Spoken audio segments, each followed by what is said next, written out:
Assalamu alaikum students. Today we are going to discuss the topic of friction, and in this lecture we will learn about the concept of friction, on what factors it depends, and the difference between sliding and rolling friction. So let's start with our topic. What is friction? Whenever two objects come in contact with each other, a force arises at the point of contact which opposes or tries to oppose the motion of that object.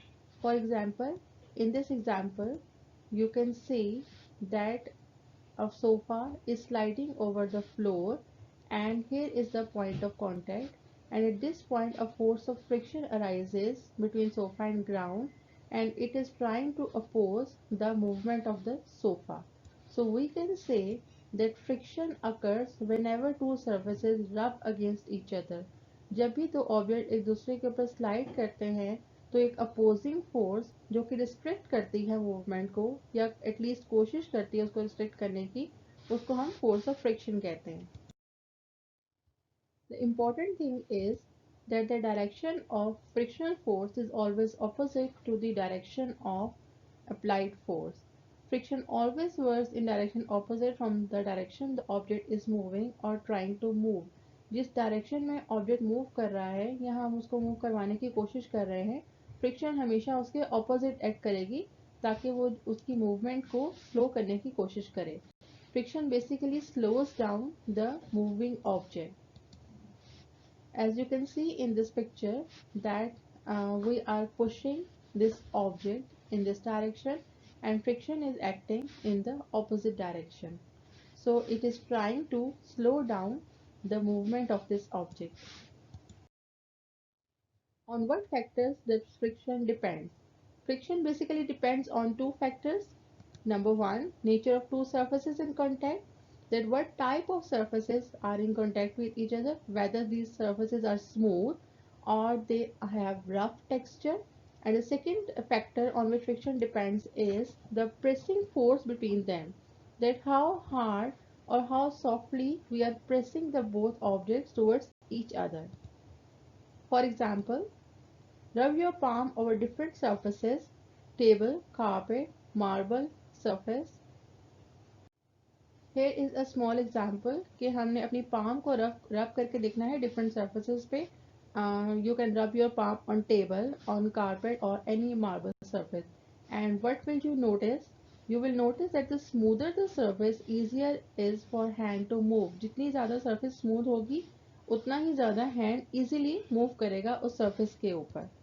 And the other thing you notice is that harder you press your palm, more difficult would it be to move. कि आप जितना ज़्यादा hardly palm को press करेंगे उस surface के ऊपर, उतना ही ज़्यादा मुश्किल होगा पाम के लिए मूव करना. तो इस छोटी सी एग्जांपल से हम इजीली एक्सप्लेन कर सकते हैं कि फ्रिक्शन इन दो फैक्टर्स पे डिपेंड करती है कि सरफेस का टेक्सचर कैसा है और हम कितना प्रेस कर रहे हैं, हमारी प्रेसिंग फोर्स कितनी है उस ऑब्जेक्ट के ऊपर. Why friction opposes motion? क्यों फ्रिक्शन मूवमेंट को अपोज करती है? No surface is perfectly smooth. कोई भी सरफेस परफेक्टली स्मूथ नहीं होती. अगर हम उसको अंडर माइक्रोस्कोप देखेंगे तो उसमें कुछ ना कुछ आपको रिजेस बने हुए नजर आएंगे. A surface that appears to be smooth has pits and bumps. वो जो उसके अंदर रिजेस है उनको हम पिट्स और बम्प्स कहते हैं. और जो सरफेस हमें विद नेकेड आई स्मूथ नजर आ रही है, that has some pits and bumps which are visible under microscope.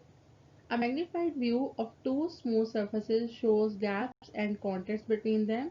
जब हम उसका मैग्नीफाइड व्यू देखेंगे दो सर्फेसेस का, तो उसके बीच में हमें गैप्स, कहीं कहीं गैप्स नजर आते हैं और कहीं कहीं कॉन्टेक्ट्स नजर आते हैं. In this picture, you can see the magnified view of point of contacts of a box and ground. The darker portion shows the ground and the lighter portion shows the block. And you can see that there are some contacts and gaps at the point of contact, and when the box slide over the ground, ये जो इसके जो ridges बने हुए हैं ये एक दूसरे के अंदर अपने आप को वेल्ड कर लेते हैं, इसलिए हम इनको कोल्ड वेल्ड्स भी कहते हैं. Now the block is being slide और आप देखें कि किस तरह से इसके गैप्स और कॉन्टैक्ट्स जो हैं वो एक दूसरे के अंदर वेल्ड हो रहे हैं।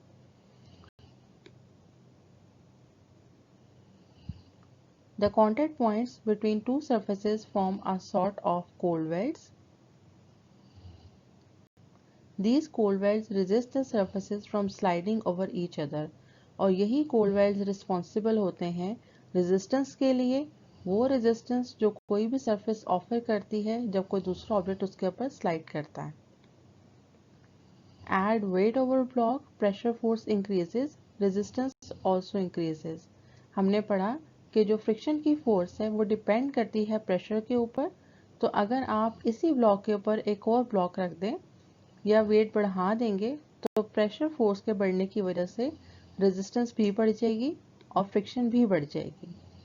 तो हमने क्या कंक्लूड किया that greater pressing force greater will be friction. जितनी ज़्यादा फोर्स से हम प्रेस करेंगे किसी ऑब्जेक्ट को दूसरी सरफेस के ऊपर उतनी ही ज़्यादा फ्रिक्शन फोर्स क्रिएट होगी। What is force of limiting friction?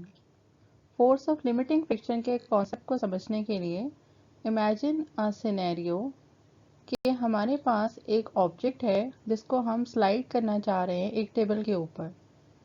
हम उसके ऊपर अपनी फोर्स लगाएंगे और जब तक ऑब्जेक्ट मूव करना स्टार्ट नहीं करता हम उस पर फोर्स लगाते जाएंगे।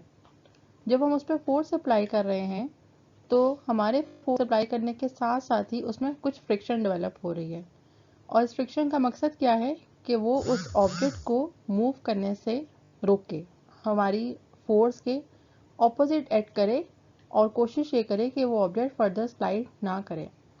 जैसे जैसे हम फोर्स बढ़ाएंगे वो फ्रिक्शन की फोर्स भी उसके साथ साथ बढ़ती जाएगी, लेकिन एक पॉइंट ऐसा आएगा जहाँ पे हमारी अप्लाइड फोर्स बढ़ जाएगी और फ्रिक्शन जो है वो ओवरकम हो जाएगी और फिर वो बॉडी स्लाइड करनी शुरू हो जाएगी। वो पॉइंट जहाँ पे बॉडी जस्ट स्लाइड करना स्टार्ट कर रही है उससे 1 मोमेंट पहले फ्रिक्शन की वैल्यू अपने मैक्सिमम पॉइंट पे होती है।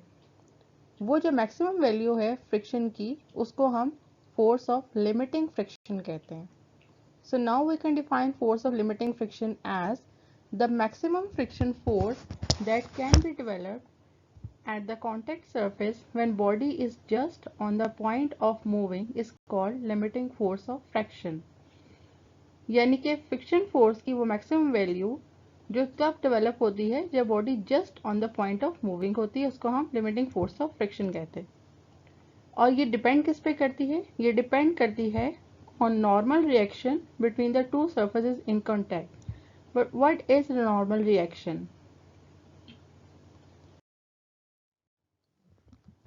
Look at this picture. अगर आप सिर्फ इस पार्ट को देखें तो you will remember Newton's third law of motion, जिसमें हमने पढ़ा था कि जब हम किसी ऑब्जेक्ट को टेबल पर रखते हैं तो उस ऑब्जेक्ट का वेट डाउनवर्ड एक्ट करता है और एज ए रिजल्ट टेबल उसके ऊपर एक फोर्स लगाती है जिसको हम रिएक्शन फोर्स कहते हैं और इस रिएक्शन फोर्स को हम नॉर्मल फोर्स भी कहते हैं। अब यहाँ पे हमने इस ऑब्जेक्ट को सरफेस पे रखा है and we are applying some force in this direction. We are trying to move this object in this direction. जब ये ऑब्जेक्ट एट रेस्ट पर है और हम जो है ये फोर्स इस पे लगा रहे हैं और अभी इसने मूव करना स्टार्ट नहीं किया तो इसमें कुछ फ्रिक्शन की फोर्स है ये डेवलप हो रही है जो कि कोशिश करी कि ये ऑब्जेक्ट मूव ना करे, हमारी फोर्स को ये काउंटर एक्ट कर रही है। एक पॉइंट ऐसा आएगा जहाँ पे इसकी वैल्यू मैक्सिमम हो जाएगी और फिर जो है ये ऑब्जेक्ट स्लाइड करना शुरू हो जाएगा, हमारी फोर्स इसको ओवरकम कर लेगी और then we will start the motion of this object. जितना ऑब्जेक्ट का वेट ज़्यादा होगा उतनी ही ज़्यादा उसमें रिएक्शन फोर्स होगी। इसी तरीके से जितना ऑब्जेक्ट का वेट ज़्यादा होगा उतनी ही ज़्यादा हमें फोर्स लगानी पड़ेगी इसको फॉरवर्ड डायरेक्शन में मूव करने के लिए और जितनी ज़्यादा हम फोर्स लगाएंगे उतनी ही ज़्यादा इसमें फोर्स ऑफ फ्रिक्शन प्रोड्यूस होगी। इसका मतलब है कि हमारी नॉर्मल फोर्स और फोर्स ऑफ फ्रिक्शन में एक डायरेक्ट रिलेशनशिप है। वेट ज़्यादा होने से नॉर्मल फोर्स बढ़ रही है और नॉर्मल फोर्स के बढ़ने से फोर्स ऑफ फ्रिक्शन बढ़ रही है। So the ratio between force of limiting friction and normal reaction R is constant। हम इसको बढ़ाएंगे तो ये साथ साथ बढ़ती जाएगी, इन दोनों की रेशियो जो है ये कांस्टेंट रहेगी। और ये जो रेशो है इसको हम क्या कहते हैं, जो कांस्टेंट की वैल्यू है इसको हम क्या कहते हैं, constant of, and it is represented by mu. Mathematically we can write it as mu is equal to F S over R. ये रेशो है लिमिटिंग फ्रिक्शन की और रिएक्शन फोर्स की. After rearranging the equation we get F S is equal to mu R. Further इसको solve करते हैं. क्योंकि r की वैल्यू उतनी है जितना वेट होता है, तो हम r की जगह वेट पुट कर सकते हैं. r is equal to w, और w का फॉर्मूला है mg. तो हम इस इक्वेशन में r की जगह mg पुट करेंगे and we get mu is equal to F S over mg. Then rearrange the equation, F S will be equal to mu mg.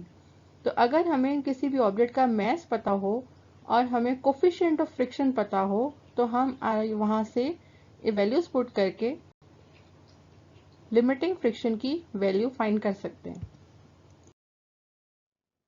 Here comes an important question. A wheel rolls as it moves rather than slide. This greatly reduces friction. Why?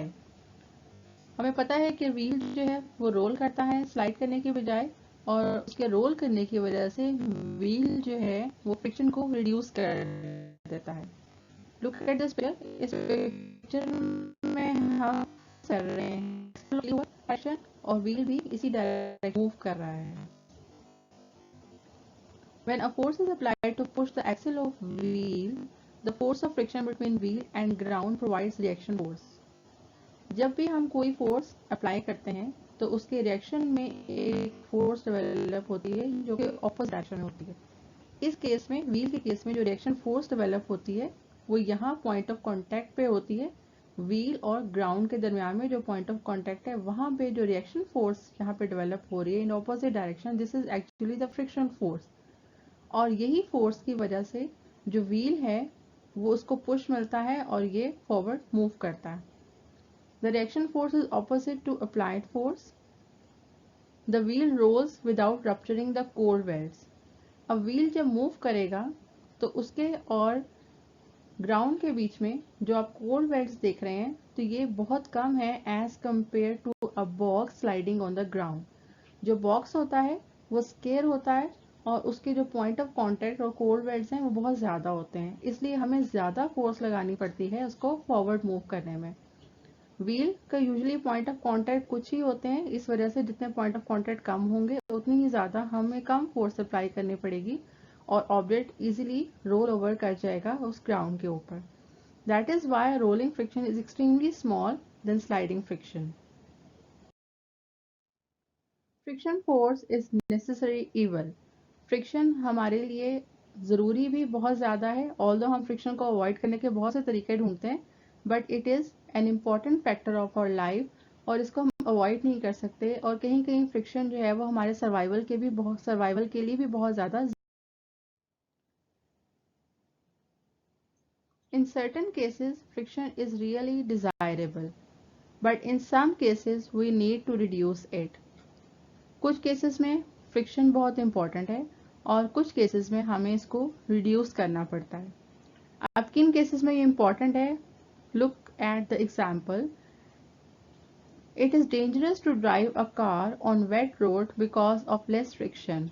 Although हम car के साथ wheels लगाते हैं ताकि जो है वो हम फ्रिक्शन को कम कर सकें और ज़्यादा वेट को इजीली हम मूव कर सकें, लेकिन अगर रोड वेट होगी और फ्रिक्शन हद से ज़्यादा कम हो जाएगी तो ये भी हमारे लिए डेंजरस हो सकता है.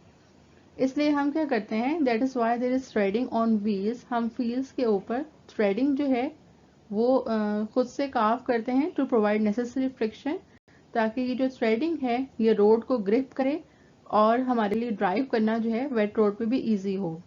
वो कार्स या वो व्हील्स जिनकी ये थ्रेडिंग जो है वो टाइम के साथ साथ थोड़ी घिस जाती है, ख़राब हो जाती है, उनके ज़्यादा चांसेस होते हैं एक्सीडेंट होने के और स्लिप करने के, specially when they are driving on wet road.